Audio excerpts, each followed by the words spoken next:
എല്ലാവർക്കും നമസ്കാരം.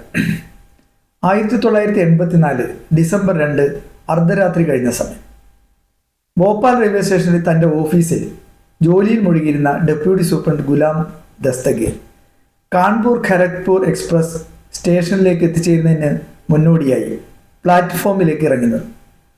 കുറച്ച് സമയം അവിടെ നിന്നപ്പോഴേക്കും അദ്ദേഹത്തിൻ്റെ കണ്ണുകൾ എരിയാൻ തുടങ്ങി. ശ്വാസം എടുക്കുന്നതിനും ചെറുതായി ബുദ്ധിമുട്ട് അനുഭവപ്പെട്ടു. ചുറ്റും ശ്രദ്ധിച്ചപ്പോൾ ആളുകൾ വീടുകളിൽ നിന്ന് ഇറങ്ങിയോടുന്ന ശബ്ദവും ബഹളവും അദ്ദേഹം കേട്ടു. എന്താണ് സംഭവിച്ചതെന്ന് കൃത്യമായി മനസ്സിലായില്ലെങ്കിലും കാര്യമായി എന്തോ അപകടം സംഭവിച്ചതായി അദ്ദേഹം ഊഹിച്ചു. തൊട്ടടുത്ത നിമിഷം കാൺപൂർ ഖരഗ്പൂർ എക്സ്പ്രസ് സ്റ്റേഷനിലേക്ക് എത്തിച്ചേർന്നു. 1000-ലധികം യാത്രക്കാരുണ്ടായിരുന്ന പ്രസ്തുത ട്രെയിൻ ഭോപ്പാൽ റെയിൽവേ സ്റ്റേഷനിൽ 20 മിനിറ്റ് നിർത്തിയിടേണ്ടതായിരുന്നു. അത്രയും സമയം ട്രെയിൻ അവിടെ നിർത്തിയിട്ടാൽ അത് കൂടുതൽ അപകടത്തിലേക്ക് നയിച്ചേക്കാമെന്ന നിഗമനത്തിൽ ആ ട്രെയിനിനെ അവിടെ നിന്ന് എത്രയും പെട്ടെന്ന് വിട്ടയക്കുന്നതിന് ദസ്തഗീർ മേലധികാരികളുടെ അനുവാദം തേടി. എന്നാൽ അനുവാദം പെട്ടെന്ന് ലഭിക്കുകയുണ്ടായില്ല. തൻ്റെ സഹപ്രവർത്തകരുടെ അഭിപ്രായവും അനുകൂലമായിരുന്നില്ല. എന്നിട്ടും സ്വന്തം ഉത്തരവാദിത്തത്തിൽ ദസ്തഗീർ പ്രസ്തുത ട്രെയിനിനെ സ്റ്റേഷനിൽ നിന്ന് വിട്ടയച്ചു. തുടർന്ന് തൻ്റെ ഓഫീസിലേക്ക് മടങ്ങിയ ദസ്തഗീർ തൊട്ടടുത്ത റെയിൽവേ സ്റ്റേഷനിലൊക്കെ വിളിച്ച് മറ്റു ട്രെയിനുകളൊന്നും ഭോപ്പാൽ സ്റ്റേഷനിലേക്ക് വിടരുതെന്ന് അറിയിച്ചു. അതുപോലെ കൂടുതൽ മെഡിക്കൽ അസിസ്റ്റൻസ് ലഭ്യമാക്കുന്നതിനും അദ്ദേഹം ആവശ്യപ്പെട്ടു.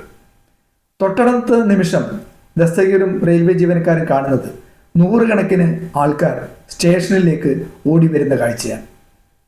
അവരെ എല്ലാവരെയും എത്രയും പെട്ടെന്ന് റെയിൽവേ ആശുപത്രികളിൽ എത്തിക്കുന്നതിന് റെയിൽവേ ജീവനക്കാരും ദസ്തഗീറും കിണഞ്ഞ് പരിശ്രമിച്ചു.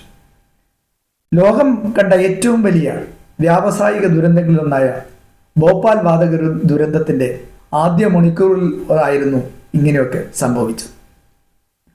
പ്രസ്തുത ദുരന്തത്തിൽ 3787 പേർ മരിച്ചു എന്നുള്ളതാണ് ഔദ്യോഗിക കണക്കെങ്കിലും ഏകദേശം 8000-നും 10,000-നും ഇടയിൽ ആളുകൾ മരിച്ചിട്ടുണ്ടാകും എന്നാണ് അനൗദ്യോഗിക കണക്ക്. പ്രസ്തുത ദുരന്തത്തിൽ 20-ലധികം ഭോപ്പാൽ സ്റ്റേഷനിലെ 20-ലധികം റെയിൽവേ ജീവനക്കാരും സ്റ്റേഷൻ സൂപ്രണ്ടും മരിച്ചുപോയി. ദസ്തഗീറിന് തന്നെ തൻ്റെ മകനെ നഷ്ടപ്പെടുകയുണ്ടായി.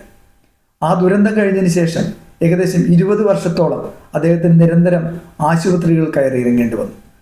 ഒടുവിൽ തൊണ്ടയിലെ ക്യാൻസർ ബാധിച്ച് 2003-ലാണ് അദ്ദേഹം മരിക്കുന്നത്. ദസ്തഗീറിൻ്റെ കൃത്യസമയത്തുള്ള ഇടപെടലിനെ തുടർന്ന് ആയിരക്കണക്കിന് ആൾക്കാരെയാണ് ആ ദുരന്തത്തിൽ നിന്നും രക്ഷപ്പെടാൻ വഴിയൊരുക്കിയത്. എന്നാൽ ഇത്രയും ധീരോദത്തമായി ആ ദുരന്തത്തിൽ നിന്ന് ഒളിച്ചോടാതെ ആൾക്കാരെ രക്ഷപ്പെടുത്തുന്നതിന് പരിശ്രമിച്ച ദസ്തഗീറിന് കാര്യമായ അംഗീകാരം ഒന്നും ലഭിച്ചിരുന്നില്ല എന്നുള്ളതാണ് യാഥാർത്ഥ്യം. ഭോപ്പാലിലെ യൂണിയൻ കാർബൈഡിൻ്റെ ഫാക്ടറിയിൽ നിന്ന് മീഥൈൽ ഐസോസൈനേറ്റ് വാതകം ചോർന്നതാണ് പ്രസ്തുത അപകടത്തിന് കാരണം.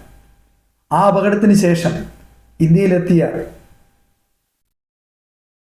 കമ്പനിയുടെ ചെയർമാനെ അറസ്റ്റ് ചെയ്തെങ്കിലും പിന്നീട് ഒരു നടപടിയും എടുക്കാതെ വിട്ടയക്കുകയുണ്ടായി എന്നുള്ള വസ്തുതയും ഇതുമായി കൂട്ടി വായിക്കേണ്ടതാണ്.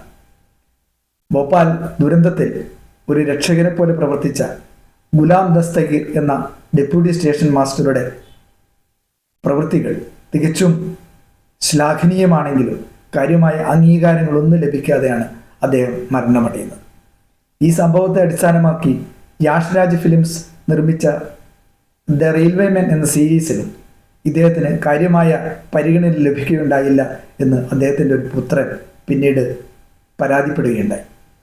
ഇത്തരം ദുരന്തമുഖങ്ങളിൽ രക്ഷകരെ പോലെ പെരുമാറുന്ന മനുഷ്യരെ അനുസ്മരിക്കാനെങ്കിലും അവർക്ക് കാര്യമായ അംഗീകാരം നൽകാനും നമ്മളെപ്പോഴും തയ്യാറാവേണ്ടതാണ് എന്ന് ഓർമ്മിച്ചുകൊണ്ട് നിർത്തുന്നു. നന്ദി.